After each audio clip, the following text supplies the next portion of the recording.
Welcome to Donmar TV News Channel, mga balita sa buwan ng Nobyembre. Ito, bigay kwento lang ako. Naalala nyo yon, di ba? Yung a day before, na ang bilang ng ni Velasco ilan lang. Naalala nyo yun?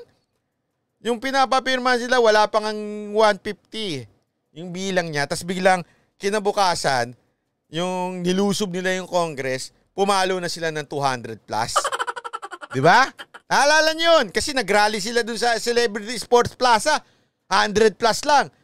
Nung kinabukasan, naging 200 plus na. Oh, eto na yun. So, eto na yun. Oh, ayan na. Oh. Ayan na, ang bagong Deputy Speaker, palakpakan, si Atienza. Palakpakan. Kita mo na. Oh. Kita mo na. Kita mo na! Yan ang masasabi ko sa inyo. So, mali ba yung sinasabi ko nun? Glida Enrique, sorry sa konting pangkape. Isang dilawan, ha? Isang dilawan na si Atienza. Siya ang #1 kumontra nun kay di ba? Kay Cayetano. Ngayon may position na. Palakpakan! Ha? Bayad utang! Okay, galing-galing mo talaga, Mr. Velasco. Okay, iba ka. Malapit ka sa Duterte, no? Pero #1 na bumabatikos kay Duterte, binigyan mo ng pwesto. Magaling ka talaga. Palakpakan talaga sa'yong hinayupak ka. Di ba?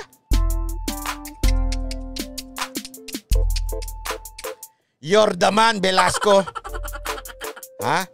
Ano kayang palusot ni Thinking Pugok dito? Oy, Thinking Pugok, pakisagot nga ito. Ha?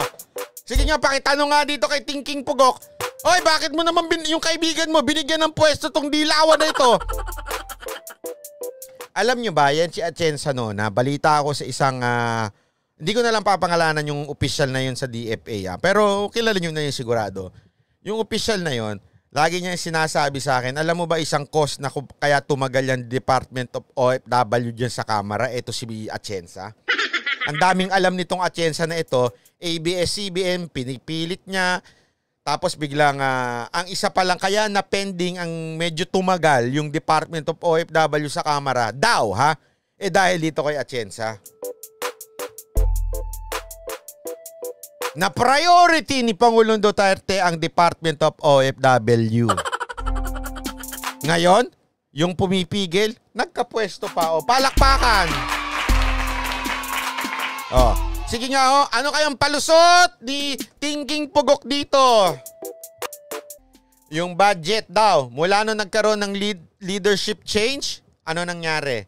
Lumobo. Okay? Ano yung nasa article? Tingnan natin yung nasa article, ha? Ito yung nasa article, ha? Lumayo ka, bakit ka lumalapit dyan? Hindi mo tuloy makita. Ayan, ito. Ito ang sabi sa article, ha? Nagkaroon na ng issue kasi ni-risko na yon issue bakit ang laki nitong distribution sa mga distrito. Pagpalit ng liderato, napansin namin, halimbawa sa National Expenditure Program, yung isang distrito na nasa 9 billion, siguro medyo matibay yung distrito na yon. Paglabas ng GAB, yung pag-ayos ng budget, under the new leadership, umabot pa siya ng 15 billion. Palakpakan! Bayad na si congressman. Kung sino ka mang hinayupak ang congressman ka, bayad ka na sa pagsuporta mo. Bayad na. Bayad na siya. Isipin mo, from 9 billion, naging 15 billion Sige. Kayong mamamayang Pilipino, magbayad pa tayo ng tax para makuha pang pera itong mga congressman natin. Mga hindot. Ina nyo kayo, mga hayop kayo, inuubos nyo yung pera namin? Bakit? Para kasi yung suporta sige. Merong distrito din na nasa 4 or 5 billion, paglabas ng GAB, yung final, nadagdagan pa uli ng another 5 or 5 billion, naging halos 8 billion na. So nakakagulat talaga. Palakpakan! Bayad ka lang hinayupak ang kongresista ka. Kung sino ka mang hindot ka. Bayad ka na sa pagsuporta mo. Sige. At kayong mamamayan, doblehin nyo kayod nyo ha. Doblehin nyo kayod nyo para doble ang bayad ng tax ninyo kasi binabayaran natin yung utang na loob doon sa mga congressman ha. Oh. Sige. Ayaw nyong maniwala sa akin nun Ayaw nyo ninyong maniwala sa akin nun. Keso gagalit pa kayo. O, sige, ubusin natin ang pera natin ha para dito sa mga congressman natin ha. Oh, ito pa.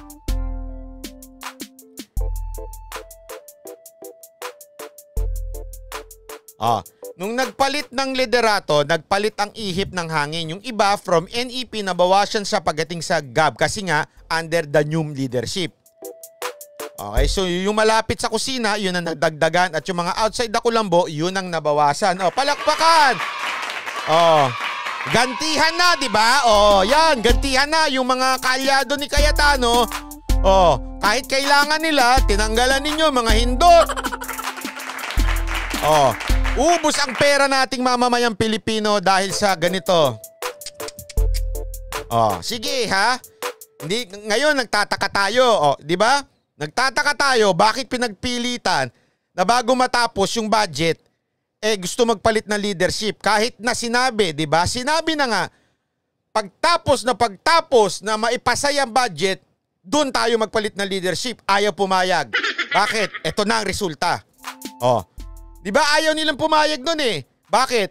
Ito na Kailangan ng dagdagan. Bayaran yung mga dapat bayaran sabi nga ni Lacson. Lacson maintained while this increase are not considered pork as they are not post-enactment insertions, they are supposedly being introduced even before the budget deliberation begin. Sa NEP pa lamang o pag-submit pa lang ng DPWH, meron ng intervention na ginawa yung ilang mga kongresista para sa kanilang mga distrito. Ang galing Ang point ko, ito sabi niya, ang point ko hindi pwedeng walang pakialam mga kongresista tulad ng sinasabi nila. Yung pag-implementa hindi maayos kasi hindi nasunod yung dapat na pagplano ng DPWH kasi pinapakailaman ng legislators. Ayan ha. Like what I've said, I hate saying. Paulit-ulit kong I hate saying. Pero wala akong pwedeng sabihin pa. I told you so. Yan lang masasabi ko. I told you so. Paulit-ulit kong sinabi sa inyo yan noon Diba? Tapusin na yung budget para hindi na galawin. Dahil pag ginalaw yan, ay pag pinalitan yung speakership, siguradong magagalaw. Ayan na ho yun. Diba? Tapos sinisira nila. Anong paninira sa akin nung isang vlogger diyan? CDS daw ako. Mas importante pa sa kanya yung ganyang CDS kesa yung budget o pera mo bilang mamamayang Pilipino ay nawala dahil sa pagpalit ng leadership. Ano yung coast? Mali. Ano yun? Case closed. Sandali. May hinahanap ako. Yung aking sandali lang. Ito. Yung props ko. Case closed. Ha? Kasi nga, ayaw nyo makinig sa akin Sinabi ko na sa inyo niyan So, kayo mga Pilipinong nakatira dito sa Pilipinas, magtrabaho kayo ng histo.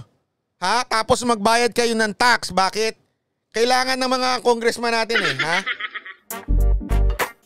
Nagiging pulubi na yung mga congressman natin. Kailangan nila ng bilyon Kailangan doblehin yung kanila Kaya magtrabaho kayo na maigi.